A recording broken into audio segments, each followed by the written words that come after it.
Hello everyone. आज हम आयकर इनकम टैक्स में पेंशन तथा पेंशन के बदले एकमुश्त राशि छटनी पर प्राप्त क्षतिपूर्ति की राशि धारा 10(10)(b) तथा सेवानिवृत्त होने पर अर्जित छुट्टियों या अवकाशों के वेतन का नकद भुगतान leave encashment under section 10(10)(a)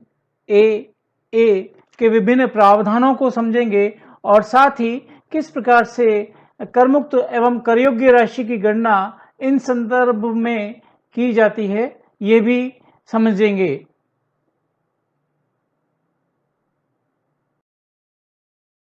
पहले हम पेंशन तथा पेंशन के बदले प्राप्त एकमुश्त राशि pension and commutation of pension के संदर्भ के कुछ नियम समझते हैं।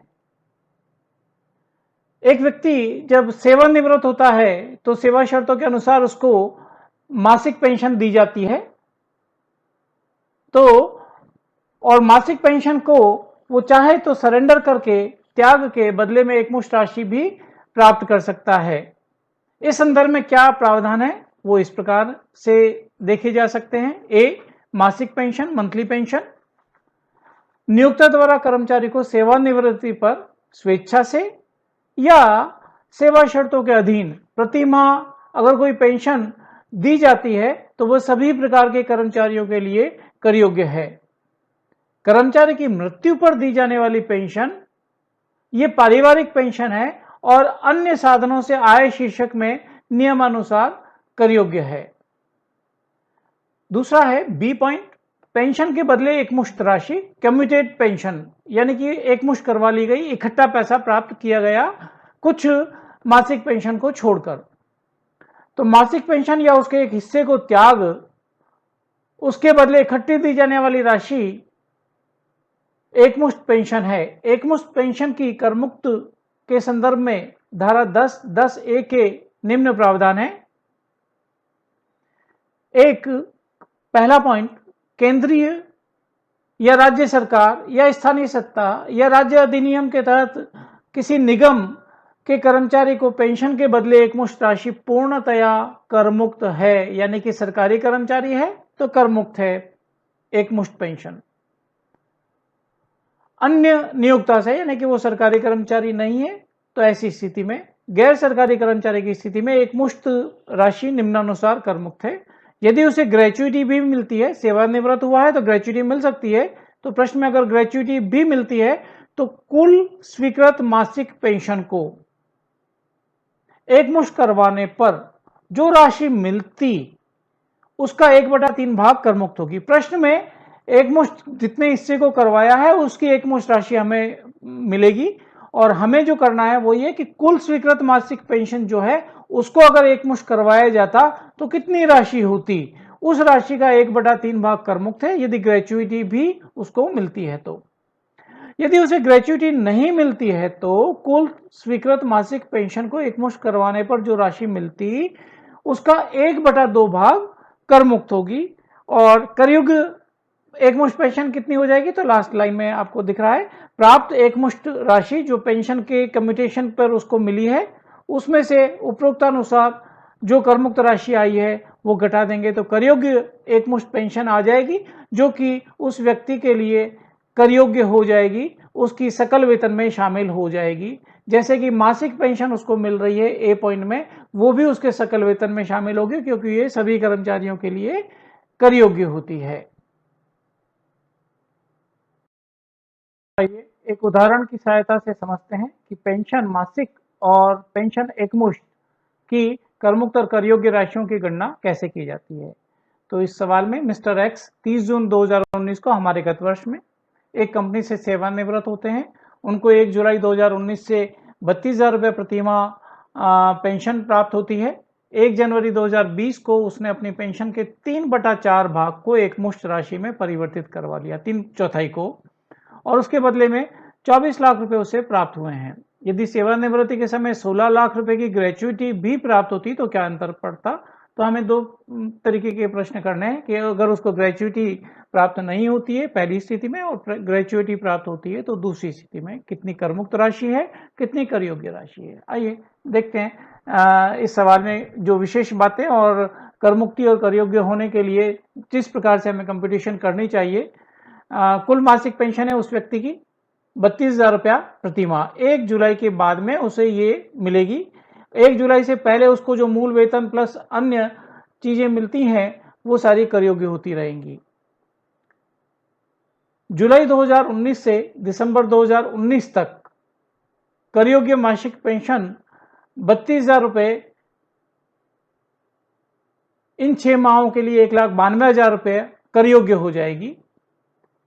क्योंकि उसने 1 जनवरी को 3/4 भाग को एकमुश्त राशि में परिवर्तित करवाया है तो हमने यहाँ पर दिसंबर तक की तो संपूर्ण मासिक राशि ली है और अगले पॉइंट में आप देख रहे हैं जनवरी 2020 से मार्च 2020 फाइनेंशियल ईयर के एंड तक कर योग्य मासिक पेंशन होगी उसकी कितनी 3/4 को चूंकि उसने परिवर्तित करवा लिया है एक मुश्त में तो 1/4 तो उसको मासिक रूप से प्राप्त होती रहेगी और मासिक रूप से प्राप्त होने वाली राशि कर योग्य है। तो 32,000 का 1/4 करें, ये मासिक रूप से प्राप्त होने वाली पेंशन है 8,000 रुपया और 3 महीने के लिए ये हो जाएगा 24,000 रुपया पूर्णतः कर योग्य। तो मासिक रूप से जो उसको पेंशन मिल रही है उसकी कुल कर योग्य राशि 2,16,000 रुपये हो जाएगी। अब देखेंगे कि जब उसने मासिक पेंशन थी 32,000 रुपया, उसको उसके 3/4 भाग को एकमुश्त कराने पर उसको मिला है 24 लाख रुपया। अगर वो संपूर्ण पेंशन यानी पूरी की पूरी 32,000 3/4 की जगह पे पूरी की पूरी 32,000 रुपए को अगर एकमुश्त करवा लेता तो एकमुश्त मूल्य उसका कितना होता 24 लाख। मल्टीप्लाई करें 3/4 को चूंकि उसने एकमुश्त करवाया तो उल्टा करके गुणा करें इसको 4/3 से तो ये होगी 32 लाख रुपया। यानी कि अगर सारी की सारी पेंशन वो त्याग देता तो बदले में उसको एकमुश्त पेंशन मिलती 32 लाख रुपया। अब दो स्थितियों में हमें गणना करनी है कर मुक्त और कर योग्य राशियों की। तो ए पॉइंट में अगर उसको ग्रेचुइटी नहीं मिलती है तो एकमुश्त जो राशि है वो कैसे कर योग्य होगी वो देखते हैं।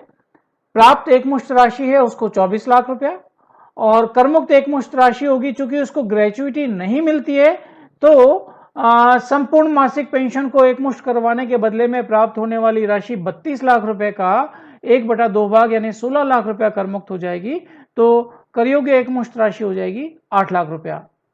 ऐसी स्थिति में कर योग्य एकमुश्त राशि उसकी 8 लाख रुपया और मासिक कर योग्य पेंशन है 2,16,000 रुपये। ऊपर जो हमने गणना कर ली है तो दोनों मिला के 10,16,000 रुपये उसकी कर योग्य राशि हो जाएगी पेंशन के संबंध में।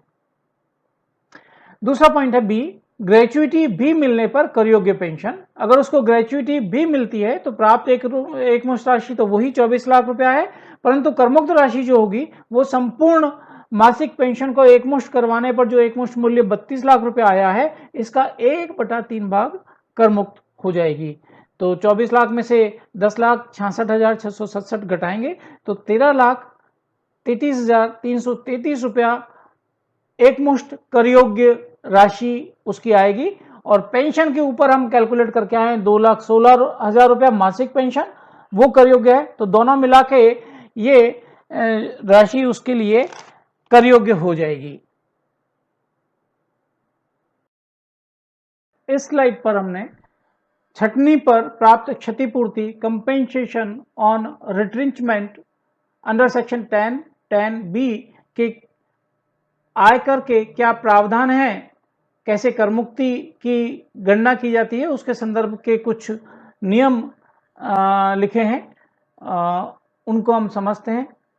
ए पॉइंट, कर्मचारी की सेवा शर्तों में परिवर्तन या सामान्य प्रक्रिया छंटनी को छोड़ के तहत नौकरी से हटाने रिमूवल फ्रॉम सर्विसेज पर प्राप्त क्षतिपूर्ति की राशि पूर्णतया कर योग्य है। सेवा शर्तों में परिवर्तन हो तो कर योग्य है। केंद्रीय सरकार द्वारा अनुमोदित किसी भी योजना के अंतर्गत प्राप्त क्षतिपूर्ति की राशि पूर्णतया कर मुक्त है। अगर वो योजना केंद्रीय सरकार द्वारा अनुमोदित है जिसके तहत उसे क्षतिपूर्ति मिली है तो वो कर मुक्त राशि हो जाएगी। औद्योगिक विवाद अधिनियम 1947 या अन्य किसी अधिनियम के अंतर्गत कर्मचारी को छंटनी छटनी का मतलब है व्यापार बंद होने पर नौकरी से हटाना या सेवाओं का अन्य नियोक्ता को हस्तांतरित होना।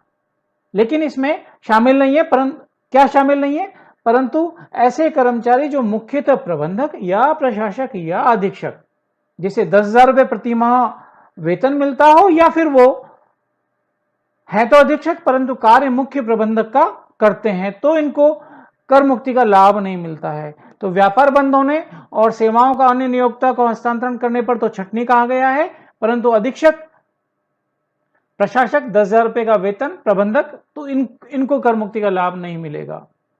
पर प्राप्त राशि निम्न में से जो कम हो तक कर मुक्त है। क्षतिपूर्ति की प्राप्त राशि हमें प्रश्न में मिल जाएगी। यहाँ पे दूसरा पॉइंट है सेवा के वर्ष प्रत्येक का मतलब हमने पहले भी समझा है पिछली वीडियोस में भी। प्रत्येक का मतलब 6 माह से अधिक की अवधि को पूरा वर्ष गिन लिया जाता है।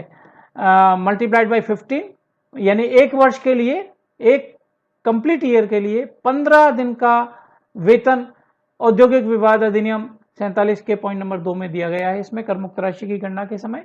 और इसको मल्टीप्लाई करें औसत दैनिक वेतन से। अधिकतम है 5 लाख रुपया घोषित राशि, इससे ज्यादा कर मुक्ति नहीं मिल सकती। और यहाँ पर ये जो आप ऊपर देख रहे हैं पॉइंट्स, उनमें सेवा के वर्ष प्रत्येक से आशय कुल सेवा अवधि में आए जो हमने गणना की उसमें 6 माह से अधिक अवधि अगर कोई आई है तो उसको पूरा वर्ष मान लिया जाएगा। फिर हमने पॉइंट नंबर 2 में देखा है औसत दैनिक वेतन। तो औसत दैनिक वेतन की गणना में अंतिम 3 कैलेंडर माहों का समस्त पारिश्रमिक नकद जो मिला वो मौद्रिक यानी भत्ते की राशि सकल ले लेंगे, और अनुलाभों का जो भी हमें सुविधाएं मिल रही हैं, कर्मचारी को सुविधाएं मिल रही हैं, उसका मौद्रिक मूल्य, बाजार मूल्य ले लेंगे। परंतु इसमें जब हम गणना करेंगे औसत दैनिक वेतन की, तो इसमें बोनस, ग्रेच्युटी और कर्मचारी कल्याण हेतु अधिनियम के अंतर्गत स्थापित कोष में नियोक्ता का अंशदान शामिल नहीं करेंगे। तो यानी कि मौद्रिक प्राप्तियां जो उसको कैश इन हैंड के रूप में मिली है, इंक्लूडिंग परक्विजिट्स, सब शामिल किए जाएंगे। उपरोक्त तीनों में से जो कम है वो राशि करमुक्त हो जाएगी। और अगर अपने को करयोग्य क्षतिपूर्ति पूछी गई है जो कि सकल वेतन में शामिल की जाती है तो ज्ञात करनी ही पड़ेगी। प्राप्त क्षतिपूर्ति में से करमुक्त क्षतिपूर्ति को उपरोक्त जो राशि में से जो सबसे कम है वो आई है उसको घटा दें तो करयोग्य क्षतिपूर्ति की राशि ज्ञात हो जाएगी। क्षतिपूर्ति के प्रावधान अभी हमने देखे। अगर हमें प्रश्न में कैलकुलेशन करने को कहा जाए तो गणना किस प्रकार से की जाएगी, इन रूल्स का एप्लीकेशन किस प्रकार से होगा, इसको देखते हैं इस स्लाइड पर। श्री हरि राजस्थान हैंडलूम फैक्ट्री में 1 मई 2007 को लिपिक पद पर नियुक्त हुए, यानी कि वो प्रबंधक पद पर नहीं है एक, और वो सरकारी कर्मचारी भी नहीं है। उन्हें 30 जून 2019 को छंटनी के कारण, सेवा में शर्तों में परिवर्तन के कारण नहीं परंतु छंटनी के कारण नौकरी से हटा दिया गया। उन्हें 3,60,000 रुपए की राशि क्षतिपूर्ति के रूप में दी गई। उनको 1 अप्रैल 2019 से 46,000 रुपए प्रति माह वेतन प्राप्त होता था, परंतु इससे पहले उन्हें 40,000 रुपए ही वेतन प्राप्त हुआ था प्रति माह। कर निर्धारण वर्ष 2021 के लिए क्षतिपूर्ति की हमें कर योग्य राशि ज्ञात करनी है। निजी फैक्ट्री से छंटनी पर प्राप्त क्षतिपूर्ति अगर है तो कर मुक्ति का लाभ इस कर्मचारी को मिल जाएगा। ये प्रबंधक नहीं है, इसका मासिक वेतन 10,000 रुपए से ज्यादा भी नहीं है। प्रबंधक होता तो 10,000 रुपए से ज्यादा है वेतन या 10,000 रुपए है उसको हम देखते, परंतु ये व्यक्ति लिपिक पद पर है तो निजी फैक्ट्री में है, सरकारी नहीं है, तो उसको क्षतिपूर्ति पर कर मुक्ति का लाभ मिलने वाला है। सेवा की अवधि की गणना करें तो 1 मई 2007 से रिटायरमेंट की तारीख 15 जून 2019 तक उसकी सेवा अवधि होती है 12 वर्ष 1 माह 15 दिन। क्षतिपूर्ति की करमुक्त राशि की गणना के लिए जो नियम है उसमें 6 माह या अधिक होने पर अगला वर्ष शामिल कर लेते हैं, 1 वर्ष बढ़ा देते हैं, परंतु यहाँ पे चूंकि 1 माह ही है अधिक इसलिए 12 वर्ष उसकी सेवा के वर्ष हो गए। सेवा की प्रत्येक 1 वर्ष हेतु 15 दिन का अधिकतम वेतन उसके लिए करमुक्त हो सकता है क्षतिपूर्ति के लिहाज से। तो 12 वर्ष हैं, 1 वर्ष के लिए 15 दिन, तो कुल मिला के 180 दिन का जो क्षतिपूर्ति की राशि है वो ही करमुक्त हो सकती है।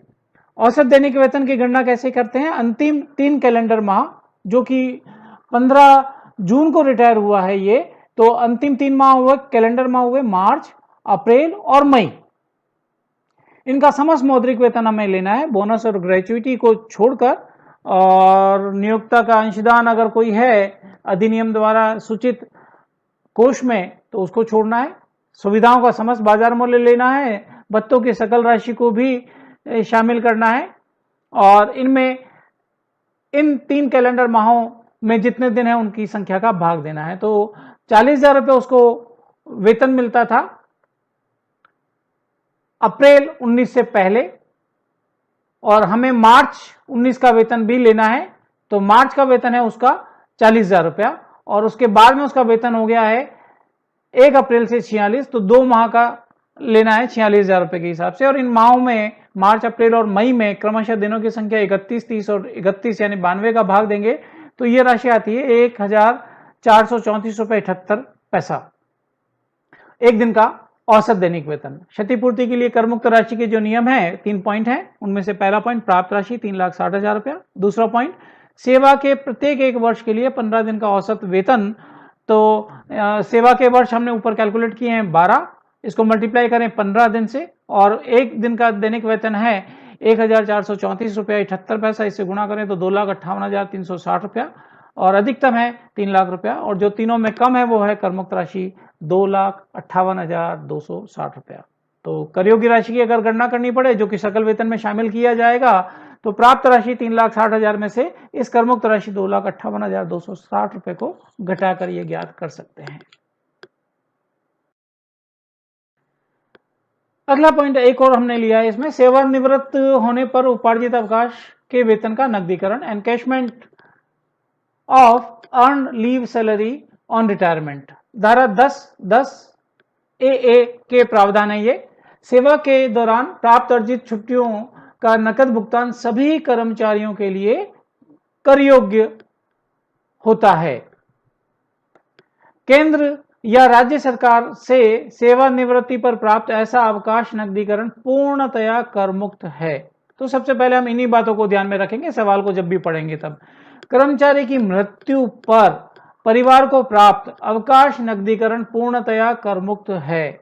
और उपरोक्त स्थितियों के अलावा फिर चौथी स्थिति, गैर सरकारी कर्मचारी के लिए सेवानिवृत्ति पर प्राप्त ऐसा अवकाश नकदीकरण, यानी कि उसने अवकाश छोड़ दिए हैं, मैं अवकाश नहीं लूंगा और बदले में मुझे पैसा दीजिए, इकट्ठा पैसा, तो वो अवकाश नकदीकरण निम्न में से जो कम है तक कर मुक्त है। प्राप्त राशि, सेवा के वर्ष यहां पर संपूर्ण है, संपूर्ण का मतलब कंप्लीटेड ईयर्स, चाहे 11 माह भी हो तो उनको छोड़ा जाएगा, पूरा 1 साल जो हो चुका है, बीत चुका है, उसी को शामिल किया जाता है। सेवा के वर्ष संपूर्ण गिन लेंगे हम प्रश्न में, उसको 10 से गुणा करें, और औसत मासिक वेतन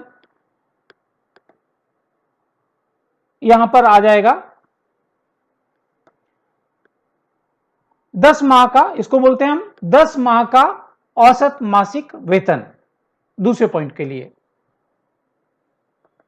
सेवानिवृत्ति पर वर्तमान नियोक्ता के यहां 1 वर्ष के लिए 30 दिन के आधार पर शेष मतलब जो त्यागे गए हैं, रिटायरमेंट के दिन उसके पास में थे अवकाश, अर्जित अवकाश माह में निकालेंगे और उसको औसत मासिक वेतन से गुणा करेंगे पॉइंट नंबर 3 में। और पॉइंट नंबर 4 में अधिकतम है 3 लाख रुपया। यहां सेवा के वर्षों की गणना में केवल संपूर्ण वर्ष ही लेंगे, ऊपर के समस्त माह को छोड़ देंगे। और यहां पर औसत मासिक वेतन का मतलब सेवानिवृत्ति की तिथि से ठीक पूर्व के 10 माह, डेट टू डेट, यानी कि अगर 4 जनवरी को, सपोज 4 जनवरी को रिटायर हुआ तो 4 जनवरी से पहले के 10 माह यानी 3 जनवरी तक के डेट टू डेट का मूल वेतन लेंगे। प्रतिशत आधारित अगर कोई कमीशन है वो हमेशा सेवा शर्तों में माना जाता है, इसलिए उसको लेंगे। और अगर प्रश्न में स्पष्ट है कि सेवा शर्तों का महंगाई भत्ता है, यानी कि सेवानिवृत्ति के लाभों के लिए उसको शामिल किया जाता है, तो वो लेंगे और उसमें 10 का भाग देंगे तो औसत दैनिक वेतन की, औसत मासिक वेतन की गणना आ जाएगी, जिसको हम उपयोग में लेंगे पॉइंट नंबर 2 और पॉइंट नंबर 3 में। अवकाश के नकदीकरण या त्यागे गए अवकाश के बदले में एकमुश्त प्राप्त राशि के संदर्भ को कैसे कैलकुलेट किया जाए, करमुक्त राशि को और कर योग्य राशि को, उसके लिए एक सवाल है। ये क्वेश्चन को हम देखते हैं। वो विक्रय प्रबंधक हैं उन्होंने 24 वर्ष 11 माह की सेवा की है। 1 दिसंबर 2019 यानी हमारे गत वर्ष में सेवा से अवकाश ग्रहण किया है, वो रिटायर हो गए हैं। उनका वेतनमान 1 जुलाई 18 से 30,750-750-39,000 था। इसका मतलब 1 जुलाई 18 से 30 जून 19 तक उसको मिलेगा 30,750, और उसके बाद में 1 जुलाई 19 से 750 रुपये का इंक्रीमेंट जोड़कर उसको मिलेगा 31,500 रुपया प्रति माह। उन्हें 1 जनवरी 18 से 3,000 रुपये प्रति माह महंगाई भत्ता भी सेवा शर्तों के अधीन प्राप्त हो रहा था। तो उपार्जित अवकाश में ये सेवा शर्त वाला भत्ता शामिल होता है वेतन की गणना में। वे प्रतिवर्ष की सेवा अवधि के लिए 45 दिन के अवकाश के अधिकारी थे। यहाँ ये ध्यान रखना पड़ेगा कि उसको 30 दिन के आधार पर कर मुक्ति मिलती है, जबकि उसको वास्तव में 45 दिन के अवकाश दिए जा रहे थे, तो हमें 30 दिन के आधार की गणना करनी पड़ेगी। सेवानिवृत्ति के समय उनके अवकाश खाते में 28 माह का अर्जित अवकाश था। ध्यान रखें कि ये 45 दिन के आधार पर है, हमें 30 दिन के आधार पर ये निकालना पड़ेगा, गणना करनी पड़ेगी, जिसके भुगतान में उन्हें 9,66,000 रुपये प्राप्त हुए। कर निर्धारण वर्ष 2021 के लिए उनके अवकाश नकदीकरण यानी कि वेतन त्यागने पर, छुट्टियां त्यागने पर, अवकाश त्यागने पर जो प्राप्त राशि हुई है उसकी कर योग्य राशि की गणना करनी है। श्रीमणि सॉल्यूशन को देखते हैं। गैर सरकारी कर्मचारी हैं, सेवानिवृत्ति पर उनको अवकाश का नकदीकरण से राशि प्राप्त हो रही है, तो ये धारा 10 AA के अनुसार कर मुक्त होगी। गणना हम करते हैं अभी। सेवा की अवधि है उसकी 24 वर्ष 11 माह, लेकिन अवकाश के नकदीकरण में संपूर्ण वर्ष ही, कंप्लीटेड ईयर्स ही लिए जाते हैं। तो तीसरे पॉइंट में आप देख रहे हैं अवकाश के नकदीकरण की कर मुक्त राशि की गणना के लिए सेवा के वर्ष संपूर्ण 24 ही कहलाएंगे। 11 माह है तो भी उनको छोड़ना पड़ेगा, यहाँ पर प्रत्येक नहीं संपूर्ण वर्ष लेते हैं। सेवा के संपूर्ण एक वर्ष हेतु 30 दिन यानी 1 माह, यह नियम है जो हमने अभी पिछली स्लाइड पर भी देखा है। अर्थात अधिकतम 24 माह, 24 वर्ष की संपूर्ण सेवा, हर वर्ष के लिए 1 माह, कुल 24 माह के लिए अवकाश के नकदीकरण पर प्राप्त राशि ही कर मुक्त हो सकती है। श्री मणि को मिलता है क्या? 1 वर्ष के लिए 45 दिन यानी 1.5 माह के आधार पर, कुल मिला के उसकी सेवा अवधि के लिए 24 वर्ष के लिए उसको कितने स्वीकृत किए गए अवकाश? 36, 1.5 से गुणा करना पड़ेगा अपने को, 45 दिन मतलब 1.5 माह, तो उसको दिए गए थे 36 माह 45 के आधार पर, जबकि 30 के आधार पर देते तो कितने होते? ये केवल होते 24 माह। अगला पॉइंट देखें, कर मुक्ति के लिए सेवानिवृत्ति के समय शेष अवकाश अर्थात जो उसने त्यागे हैं वो अवकाश 1 वर्ष हेतु 30 दिन के आधार पर कितने होंगे वो हमें कैलकुलेट करने पड़ेंगे। तो सेवा के संपूर्ण 1 वर्ष हेतु 30 दिन के आधार पर कितने अवकाश बनते हैं, में से लिए कितने हैं उसने अवकाश सेवानिवृत्ति तक, वो अगर अपन घटा देंगे तो डिफरेंस अपने पास में आ जाएगा।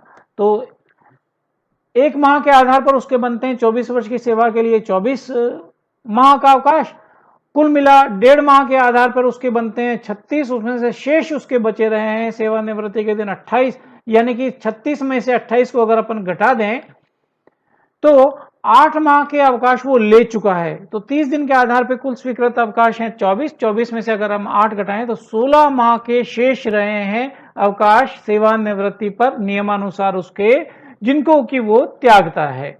पॉइंट नंबर 3 में जब अपन गणना करेंगे तो ये वाले 16 माह के लिए अपने को कैलकुलेशन करनी पड़ेगी। उसका औसत मासिक वेतन कैसे निकाला गया है?